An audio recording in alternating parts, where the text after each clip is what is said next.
मुंदा संतोख सरमपत झोली, ध्यान की करें विभूत। खिंता काल कुआरी काया जुगत, डंडा परतीत।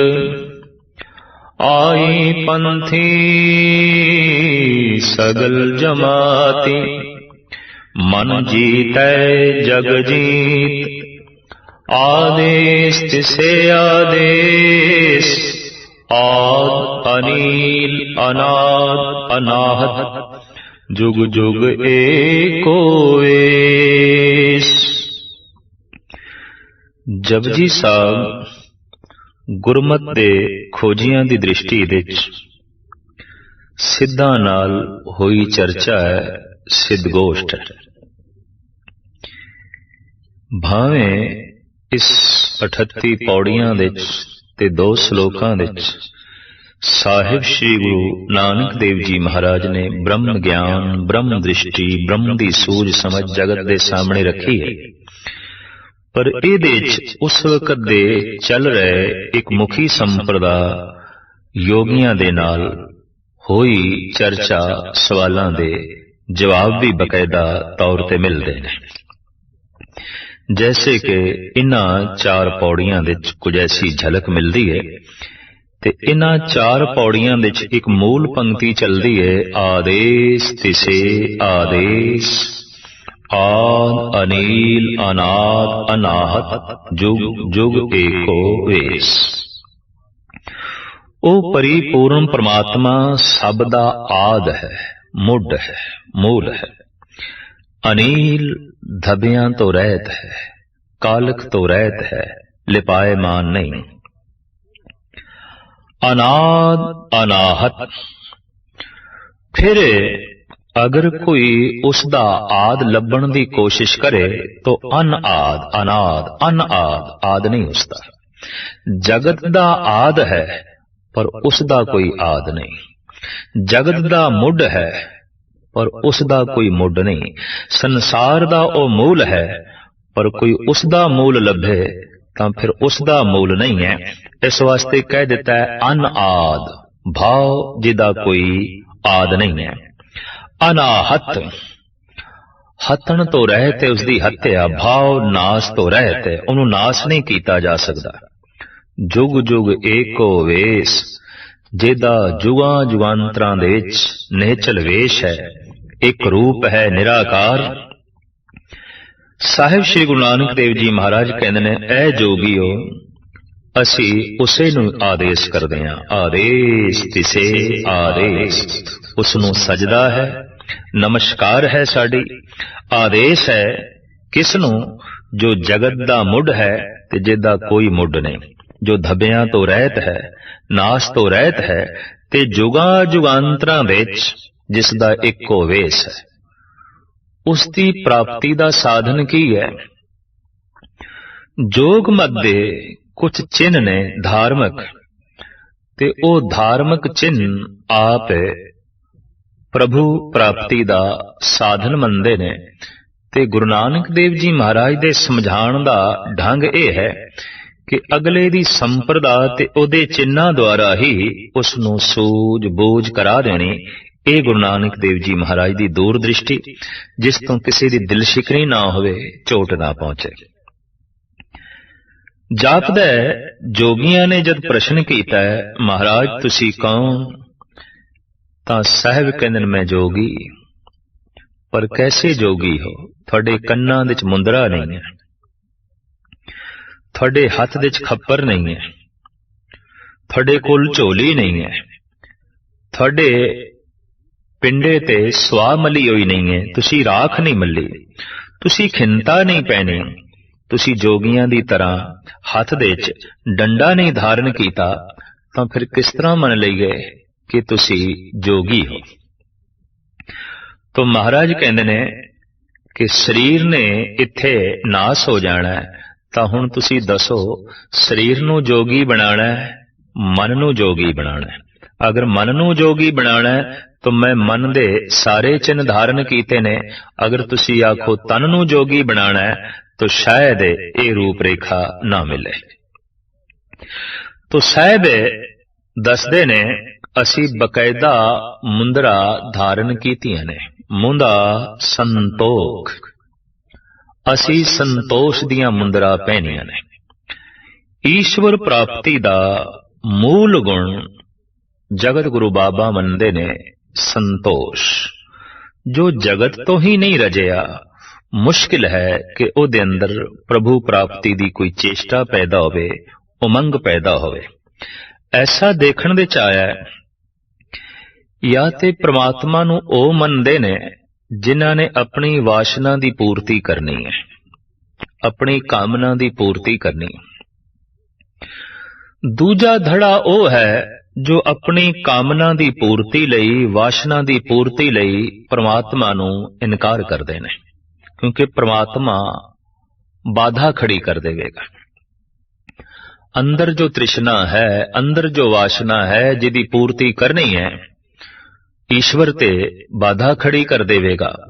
तो इस तरह दे मनुख ईश्वर तो इनकारी हो जाते हैं, क्योंकि उन्होंने अपनी वासना की पूर्ति करनी है। दो तरह दे मनुख असी जगत दे विच वेखदे हां। कमजोर तबका अपनी वासना की पूर्ति लई ईश्वर नूं मनदा है। ताकतवर तबका अपनी वासना की पूर्ति लई ईश्वर नूं इनकार कर देंदा है, उस नूं बलाए ताक ते रख देंदा है। कमजोर तो मुराद जिहदे कोल धीआं पुत्रां दा कोई आसरा नहीं, धन संपदा दा कोई आसरा नहीं, पद प्रतिष्ठा दा कोई आसरा नहीं, उहदे लई हुण आखिरी सहारा है ईश्वर। वासना बड़ी प्रबल है, तृष्णा बड़ी प्रबल है और उसकी पूर्ति करनी है। तो किस तरह होवे? तो कमजोर बंदा अपनी वासना की पूर्ति लई ईश्वर नूं साधन बनांदा है। ईश्वर साधक है वासना की पूर्ति लई। पर जो ताकतवर बंदा है, जिसने जबर करना है, लुटना है, दुराचार करना है, हुक्म चलाना है जबरन, तो ईश्वर ते उस लई बाधक है, वो फिर इनकारी होवेगा। तो ताकतवर ईश्वर नूं बाधा समझ के, बाधक समझ के इनकारी हो जाता है। कमजोर ईश्वर नूं साधक समझ के उस नूं मनदा है। और ये दोहां दा मनना झूठ है, क्योंकि दोहां दे अंदर जिहड़ी है प्रबल वासना ही है। चंगेज खां, हलाकू, हिटलर जे बस्तियां दियां बस्तियां उजाड़ सके, जे 1 करोड़ मनुखां नूं हिटलर कतल कर सके, तो यह सब कुछ तां ही हो सकता है कि ईश्वर दी होंद नूं एक पासे रख दिता जाए। भावें ईश्वर नूं एक पासे रखना बड़ी औखी गल है, पर कम से कम मन तो ते उसनूं एक पासे रखिया ही जा सकता है, अपनी सोचण शक्ति तो उसनूं एक पासे रखिया जा सकता है। तो ताकतवर बंदे ने जद अपनी वासना की पूर्ति करनी होंदी है, तां फिर वो ईश्वर नूं बाधा समझ के इनकार कर छड़दा है, तां ही वो खून खराबा कर सकता है। ईश्वर दा मतलब दया, ईश्वर दा मतलब संतोष, ईश्वर दा मतलब हलेमी, ईश्वर दा मतलब सदाचार, ईश्वर दा मतलब है भाईचारा, और ईश्वर दा मतलब है निर्वैर बिरतियां। ते जे ये सब कुछ है तां फिर हिटलर अपनी वासना की पूर्ति कर नहीं सकता। चंगेज खां ते हलाकू दा अगे चलना बहुत औखा होवेगा। या इस तरह की फितरत दे जो मनुख होए ने सारी दुनिया दे कंन, श्रावण इत्यादि, अगर वो ईश्वर की होंद नूं सामने रख देन तां मुश्किल है वो अपनी वासना की पूर्ति कर सकन, फिर औखी गल है। तो ताकतवर बंदा, चाहे उहदे कोल इलम दी ताकत है, धन दी ताकत है, शरीर दी ताकत है, पद प्रतिष्ठा दी ताकत है, किसी भी पक्ष दी जो ताकत है, और उसने अपनी वासना की पूर्ति करनी है, तो ईश्वर ते एक दीवार है, दीवार गिरानी पएगी। ईश्वर ते बाधा है। तो जैसे जैसे इलम जगत दे च वधिया है, जैसे जैसी बैरूनी पदार्थ दी ताकत मनुख दे कोल वधी है, वैसे वैसे मनुख ईश्वर नूं बाधा समझ के इनकारी होंदा गया है। और अज ऐलानिया तौर ते अद्धी दुनिया नास्तिक है। संसार दे इतिहास दे च ऐसा पहली दफा होया है कि अद्धी मनुखता बिल्कुल नास्तिक होवे, जिहदे अंदर कोई आस्था नहीं, जिहदे अंदर परमात्मा दा कोई यकीन नहीं, कोई भरोसा नहीं। कारण बाधा समझते हैं। अगर ईश्वर है तो फिर दया चाहिए है, अगर ईश्वर है तो फिर इंसाफ चाहिए, ईश्वर है तो फिर भाईचारा हलेमी, अगर ईश्वर है तो सारियां दे पैरां दी खाक बनना है, अगर ईश्वर है तो सारियां नूं गलवखड़ी नाल लाना है। फिर 1 करोड़ बंदियां नूं कौन कतल करेगा, फिर बस्तियां दी बस्तियां कौन जलावेगा, फिर बंब कौन सुटेगा, फिर कब्रिस्तान कौन बनावेगा, बस्तियां नूं फिर कौन उजाड़ेगा। ये तां ही हो सकता है कि ईश्वर नूं इनकार किया जाए। तो करीबन करीबन जिन्हां ने ईश्वर नूं इनकार किया है, लाजमी है वो किसी न किसी पक्ष तो ताकतवर सन, चाहे धन दे पक्ष तो, चाहे प्रतिष्ठा दे पक्ष तो, चाहे ज्ञान ते इलम दे पक्ष तो जरूर होने ने। और ताकतवर नूं ईश्वर ऐसा दिखाई देंदा है कि ये मेरी वासना की पूर्ति नहीं होने देगा, ये ते दीवार है, ये ते बाधक है, इनू एक पासे रखो। कमजोर है बेचारा, निमाणा है, निताणा है, जात करके नीवा है, पात करके नीवा है, धन करके हीना है, पद प्रतिष्ठा ही कोई नहीं, रंग रूप करके हीना है। ऐसा मनुख है, उन्हें अपनी वासना की पूर्ति करनी है, जगत दे उसनू कोई सहारा नहीं दिखाई देंदा, तो फिर सहारा है कौन? ईश्वर। पर ईश्वर सहारा केड़ी गल दा? वासना की पूर्ति करनी है। तो कमजोर लई ईश्वर वासना की पूर्ति करन दा एक साधन है, और ताकतवर लई अपनी वासना की पूर्ति करन लई परमात्मा बाधक है, एक इनकारी है, एक मनदा है। पर दोहां दा मूल आधार वासना है। साहिब श्री गुरु नानक देव जी महाराज अज दे इस पावन पवित्र पौड़ी च फरमान पे कर रहे ने कि धर्म दी बुनियाद खड़ी है संतोष ते, वासना ते नहीं। चाहे वो वासना ताकतवर दी होवेगी तो वो ईश्वर नूं एक पासे रख देगा, और अगर कमजोर दी होवेगा तो फिर वो अपनी वासना नाल ही जुड़िया रहेगा, ईश्वर नाल नहीं जुड़ सकेगा, परमात्मा नाल नहीं जुड़ सकेगा। तो सतगुरुदेव जी महाराज दा फरमान, मुंदा संतोख, असी मुंदरा पहन रखियां ने, केड़ियां? संतोष दियां। जो कुछ है जैसा है सब ठीक, संतोख।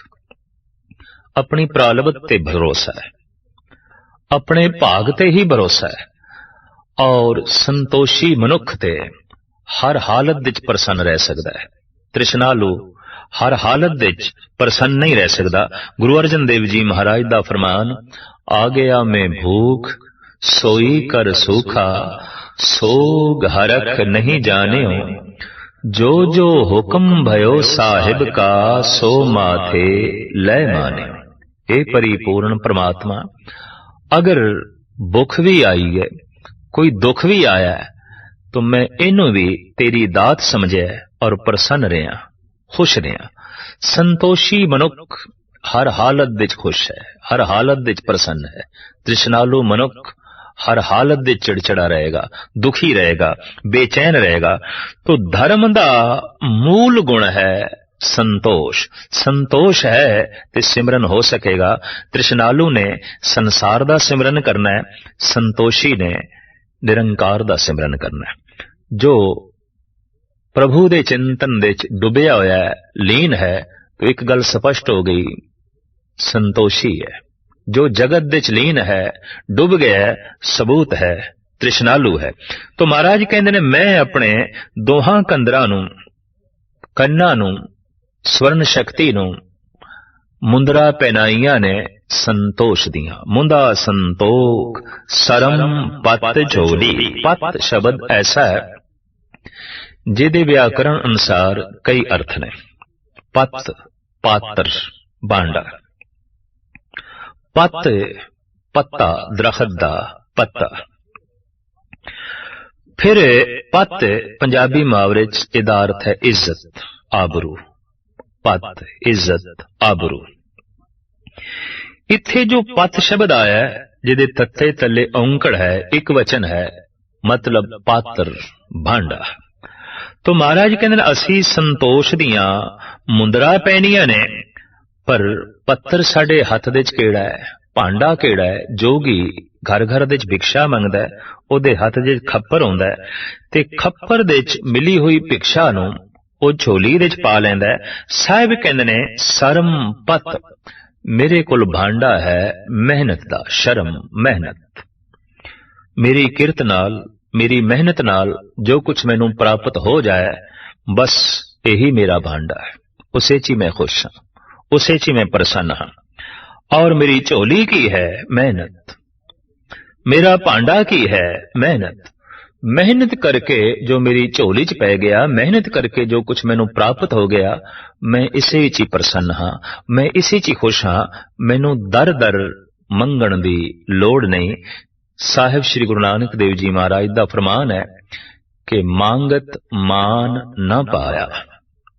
ਮੰਗਦਿਆਂ ਮਾਣ ਪ੍ਰਤਿਸ਼ਠਾ ਮਨੁੱਖ ਦੀ ਨਾਸ ਹੁੰਦੀ ਏ, ਅਣਖ ਮਨੁੱਖ ਦੀ ਜੋ ਹੈ ਥੱਲੇ ਚਲੀ ਜਾਂਦੀ ਏ।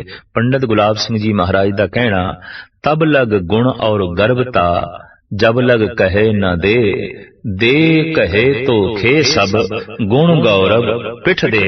ਇਸ ਵਾਸਤੇ ਗੁਰੂ ਨਾਨਕ ਦੇਵ ਜੀ ਮਹਾਰਾਜ ਕਹਿੰਦੇ ਨੇ, ਮੈਂ ਭਿਕਸ਼ੂ ਨਹੀਂ, ਮੈਂ ਦਰ ਦਰ ਮੰਗਣ ਦੀ ਕਿਰਿਆ ਦੇ ਚ ਯਕੀਨ ਨਹੀਂ ਰੱਖਦਾ। ਮੇਰੇ ਹੱਥ ਦੇ ਚ ਮਿਹਨਤ ਦੀ ਝੋਲੀ ਹੈ, ਮਿਹਨਤ ਦਾ ਭਾਂਡਾ ਹੈ, ਔਰ ਇਸ ਮਿਹਨਤ ਦੇ ਭਾਂਡੇ ਦੇ ਚ ਜੋ ਕੁਛ ਪੈ ਜਾਏ, ਉਸੇ ਤੇ ਹੀ ਮੈਂ ਸੰਤੁਸ਼ਟ ਹਾਂ। ਧਿਆਨ ਕੀ ਕਰੇ ਵਿਭੂਤ, ਜੋਗੀ ਲੋਕ ਆਪਣੇ ਪਿੰਡੇ ਤੇ ਰਾਖ ਮਲ ਲੈਂਦੇ ਨੇ, ਸੁਆਹ ਮਲ ਲੈਂਦੇ ਨੇ। ਕਹਿੰਦੇ ਨੇ ਇਸ ਨਾਲ ਖਲੜੀ ਸਖਤ ਹੋ ਜਾਂਦੀ ਹੈ, ਔਰ ਸਰਦੀ ਤੇ ਗਰਮੀ ਦਾ ਇਹ ਰਾਖ ਬਹੁਤ ਵੱਡੇ ਪੱਧਰ ਤੇ ਬਚਾਓ ਕਰਦੀ ਏ, ਤੇ ਪਿੰਡੇ ਵਿੱਚ ਜੂਆਂ ਵੀ ਨਹੀਂ ਪੈਣ ਦਿੰਦੀ। ਹੋਰ ਵੀ ਕਈ ਤਰ੍ਹਾਂ ਦੇ ਰੋਗਾਂ ਤੋਂ ਵੀ ਇਹ ਰਾਖ ਬਚਾਉਂਦੀ ਹੈ। ਮਹਾਰਾਜ ਕਹਿੰਦੇ ਨੇ, ਮੈਂ ਧਿਆਨ ਦੀ ਵਿਭੂਤ ਲਾਈ ਏ। ਧਿਆਨ ਕੀ ਕਰੇ ਵਿਭੂਤ, ਅਸੀਂ ਵਿਭੂਤੀ ਕੀਤੀ ਏ ਕਿਹੜੀ? ਧਿਆਨ ਦੀ। ਪ੍ਰਭੂ ਦੇ ਚ ਜਿਹੜਾ ਧਿਆਨ ਜੋੜਿਆ, ਈਸ਼ਵਰ ਦੇ ਚ ਜਿਹੜੀ ਸੁਰਤ ਜੋੜੀ ਹੈ, ਔਰ ਸੁਰਤ ਜਿਹੜੀ ਈਸ਼ਵਰ ਦੇ ਜੋੜੀ ਹੈ, ਸੁਰਤ ਦੀ ਧਿਆਨ ਦੀ ਜੋ ਵਿਭੂਤ ਲਾਈ ਹੈ, ਸਾਨੂੰ ਕੋਈ ਰੋਗ ਨਹੀਂ ਲੱਗਦਾ, ਸਾਨੂੰ ਕੋਈ ਸੰਤਾਪ ਨਹੀਂ ਲੱਗਦਾ, ਸਾਨੂੰ ਸਰਦੀ ਆਲਸੀ ਨਹੀਂ ਬਣਾਉਂਦੀ, ਸਾਨੂੰ ਗਰਮੀ ਬੇਚੈਨ ਨਹੀਂ ਕਰਦੀ। ਅਸੀਂ ਇਸ ਤਰ੍ਹਾਂ ਦੀ ਰਾਖ ਆਪਣੇ ਤਨ ਦੇ ਉੱਤੇ ਮਲੀ ਹੋਈ ਹੈ। ਜੋਗੀ ਲੋਕ ਤਨ ਦੇ ਉੱਤੇ ਖਿੰਤਾ ਪਹਿਨਦੇ ਨੇ, ਹੱਥ ਦੇ ਚ ਇੱਕ ਡੰਡਾ ਰੱਖਦੇ ਨੇ, ਤੇ ਜੋਗੀਆਂ ਨੇ ਈਸ਼ਵਰ ਪ੍ਰਾਪਤੀ ਦੀਆਂ ਆਪਣੀਆਂ ਕੁਝ ਯੁਕਤੀਆਂ ਤੇ ਉਕਤੀਆਂ ਵੀ ਮੰਨੀਆਂ ਹੋਈਆਂ ਨੇ। ਉਸ ਪ੍ਰਕਾਰ ਸਾਹਿਬ ਸ੍ਰੀ ਗੁਰੂ ਨਾਨਕ ਦੇਵ ਜੀ ਮਹਾਰਾਜ ਦੇ ਇਹ ਵਾਕ, ਖਿੰਤਾ ਕਾਲ ਕੁਆਰੀ ਕਾਇਆ ਜੁਗਤ ਡੰਡਾ ਪਰਤੀ। ਅਸੀਂ ਖਿੰਤਾ ਪਹਿਨੀ ਹੈ ਕਾਲ ਦੀ, ਮੌਤ ਦੀ। ਮੌਤ ਦਾ ਚਿੰਤਨ ਹੈ, ਮੌਤ ਦੀ ਖਿੰਤਾ ਪਹਿਨੀ ਹੈ, ਮੌਤ ਹਰ ਵਕਤ ਯਾਦ ਹੈ। ਕੁਆਰੀ ਕਾਇਆ ਜੁਗਤ, ਤੇ ਸਾਡੀ ਜੁਗਤੀ ਕੀ ਹੈ? ਕਾਇਆ ਨੂੰ ਕੋਰਾ ਰੱਖਣਾ, ਕੁਆਰਾ ਕੋਰਾ।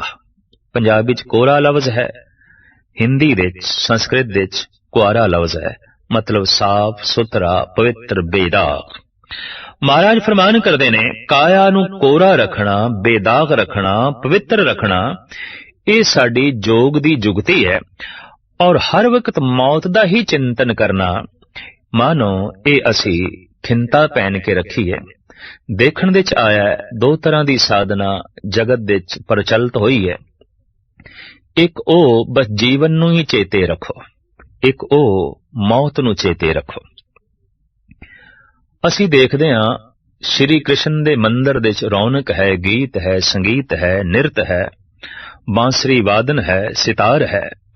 ਇਹ ਸਭ ਜੀਵਨ ਹੈ, ਰਾਗ ਰੰਗ ਜੀਵਨ ਹੈ, ਖੁਸ਼ੀ ਖੇੜਾ ਜੀਵਨ ਹੈ, ਨਿਰਤ ਗੀਤ ਜੀਵਨ ਹੈ। ਪਰ ਮਹਾਤਮਾ ਬੁੱਧ ਦੇ ਮੰਦਰ ਦੇ ਖਾਮੋਸ਼ੀ ਹੈ, ਚੁੱਪੀ ਹੈ, ਬਿਲਕੁਲ ਚੁੱਪੀ, ਬਿਲਕੁਲ ਖਾਮੋਸ਼ੀ। ਉੱਥੇ ਧਿਆਨ ਸਾਧਨਾ ਹੈ। ਦਰਅਸਲ ਸ੍ਰੀ ਕ੍ਰਿਸ਼ਨ ਜੀਵਨ ਦੇ ਚ ਡੁੱਬੇ, ਔਰ ਇਤਨੇ ਗਹਿਰੇ ਡੁੱਬੇ ਕਿ ਜੀਵਨ ਤੋਂ ਪਾਰ ਚਲੇ ਗਏ ਪਰਮ ਜੀਵਨ ਦੇ ਚ। ਤੋ ਜੀਵਨ ਦੇ ਡੁੱਬਣਾ ਰਾਗ ਰੰਗ ਦੇ ਚ ਡੁੱਬਣਾ ਹੈ, ਜੀਵਨ ਦੇ ਚ ਡੁੱਬਣਾ ਸੰਸਾਰ ਦੇ ਚ ਡੁੱਬਣਾ ਹੈ। ਲੇਕਿਨ ਮਹਾਤਮਾ ਬੁੱਧ ਮੌਤ ਦੇ ਚ ਡੁੱਬੇ। ਮੁਰਝਾਏ ਹੋਏ ਫੁੱਲ ਨੂੰ ਵੇਖ ਕੇ, ਇੱਕ ਬਿਰਧ ਨੂੰ ਵੇਖ ਕੇ, ਇੱਕ ਲਾਸ਼ ਨੂੰ ਵੇਖ ਕੇ ਹਿਰਦੇ ਨੂੰ ਆਘਾਤ ਪਹੁੰਚਿਆ, ਚੋਟ ਪਹੁੰਚੀ, ਔਰ ਆਪ ਮਹਿਲ ਮਾੜੀਆਂ ਨੂੰ ਛੱਡ ਕੇ ਗੋਸ਼ਾ ਤਨਹਾਈ ਚ ਚਲੇ ਗਏ, ਬਿਆਬਾਨ ਜੰਗਲਾਂ ਦੇ ਚਲੇ ਗਏ, ਮੌਤ ਦਾ ਚਿੰਤਨ ਕਰਦੇ ਰਹੇ, ਮੌਤ ਦੇ ਚ ਡੁੱਬੇ, ਔਰ ਮੌਤ ਦੇ ਚ ਐਸੇ ਡੁੱਬੇ ਕਿ ਅੰਮ੍ਰਿਤ ਬਣ ਗਏ। ਜੀਵਨ ਦੇ ਵਿੱਚ ਐਸੇ ਡੁੱਬੇ ਸ੍ਰੀ ਕ੍ਰਿਸ਼ਨ ਕਿ ਪਰਮ ਜੀਵਨ ਹੋ ਗਏ। ਇਹ ਦੋ ਦੁਆਰ ਨੇ, ਜਾਂ ਜੀਵਨ ਦੇ ਵਿੱਚ ਡੁਬਕੀ ਮਾਰ ਕੇ ਕੋਈ ਪਰਮ ਜੀਵਨ ਨੂੰ ਉਪਲਬਧ ਹੋਵੇ, ਜਾਂ ਮੌਤ ਦੇ ਵਿੱਚ ਕੋਈ ਡੁੱਬੀ ਮਾਰ ਕੇ ਮੌਤ ਤੋਂ ਪਰਾ ਚਲੇ ਜਾਏ, ਅੰਮ੍ਰਿਤ ਤੱਤ ਨੂੰ ਪ੍ਰਾਪਤ ਹੋ ਜਾਏ। ਤੋ ਦੇਖਣ ਦੇ ਚ ਆਇਆ ਸ੍ਰੀ ਕ੍ਰਿਸ਼ਨ ਦੇ ਹੋਂਠਾਂ ਤੇ ਬਾਂਸੁਰੀ ਹੈ, ਨਿਰਤ ਹੈ। ਇਹ ਸੁਪਨੇ ਚ ਵੀ ਅਸੀਂ ਮਹਾਤਮਾ ਬੁੱਧ ਨਾਲ ਜੋੜ ਨਹੀਂ ਸਕਦੇ। ਉਹ ਖਾਮੋਸ਼ ਨੇ, ਚੁੱਪ। ਮੁਰਦਾ ਤੇ ਖਾਮੋਸ਼ ਹੁੰਦਾ ਹੈ, ਲਾਸ਼ ਤੇ ਖਾਮੋਸ਼ ਹੁੰਦੀ ਹੈ। ਮੌਤ ਤੇ ਇੱਕ ਖਾਮੋਸ਼ੀ ਦਾ ਨਾਂ ਹੈ। ਕਿਸੇ ਘਰ ਦੇ ਚ ਕੋਈ ਮੌਤ ਹੋ ਜਾਏ, ਖਾਮੋਸ਼ੀ ਛਾ ਜਾਂਦੀ ਹੈ। ਪਰ ਕਿਸੇ ਘਰ ਦੇ ਚ ਕੋਈ ਆਨੰਦ ਵਿਆਹ ਹੈ ਤਾਂ ਰਾਗ ਰੰਗ ਦੀਆਂ ਮਹਿਫਿਲਾਂ ਸਜ ਜਾਂਦੀਆਂ ਨੇ। ਸ਼ੋਰ ਸ਼ਰਾਬਾ, ਜਿਸ ਘਰ ਦੇ ਚ ਬਹੁਤ ਸ਼ੋਰ ਸ਼ਰਾਬਾ ਹੈ ਔਰ ਕਹਿ ਕੇ ਨੇ ਸਮਝ ਲੈਣਾ ਕੋਈ ਖੁਸ਼ੀ ਹੈ, ਕੋਈ ਵਿਆਹ ਹੈ। ਪਰ ਜਿੱਥੇ ਬਿਲਕੁਲ ਖਾਮੋਸ਼ੀ ਤਾਰੀ ਹੈ, ਹੋਂਠ ਬੰਦ, समझ लो कोई मौत है। तो महात्मा बुद्ध खामोश ने, बौद्ध भिक्षु खामोश ने, लाश ते मौत की मूर्ति बने हुए ने, पर मौत दे इतने गहरे डुबे कि मौत तो परे चले गए। जीवन दे इतने गहरे डुबे, इतना गहरा अध्ययन किया जीवन दा कि इस जीवन तो परे चले गए श्री कृष्ण। जिथे तक गुरु नानक दर्शन दा सवाल है, गुरु नानक देव जी महाराज जीवन दे भी डुबना कहते ने, मौत दे भी डुबना कहते ने। क्योंकि जीवन एक नहीं।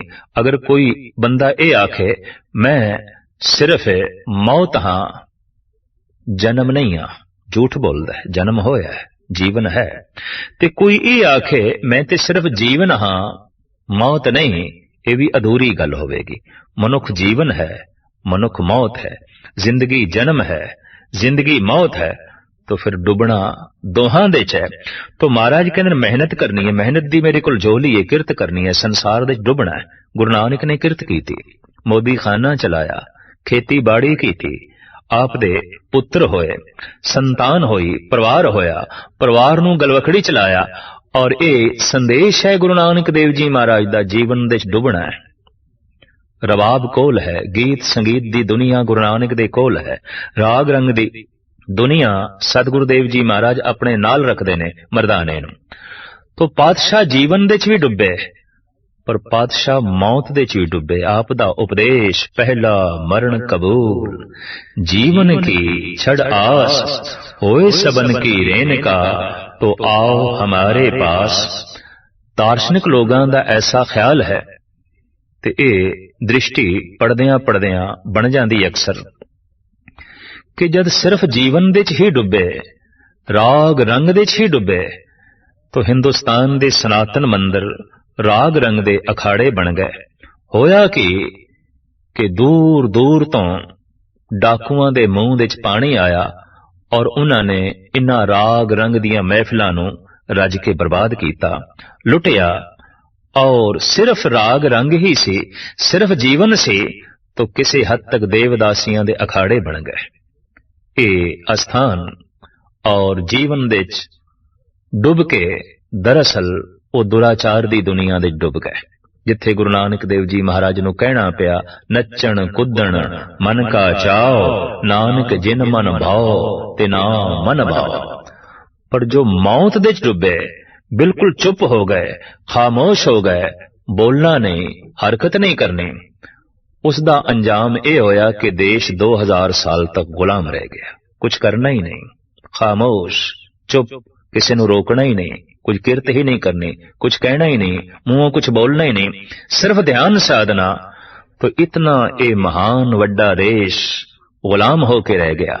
साहिब श्री गुरु नानक देव जी महाराज ने फरमान किया, डुबना जीवन दे च भी है, डुबना मौत दे च भी है। क्योंकि असी सिर्फ जीवन नहीं मौत हाँ, असी सिर्फ मौत नहीं जीवन हाँ।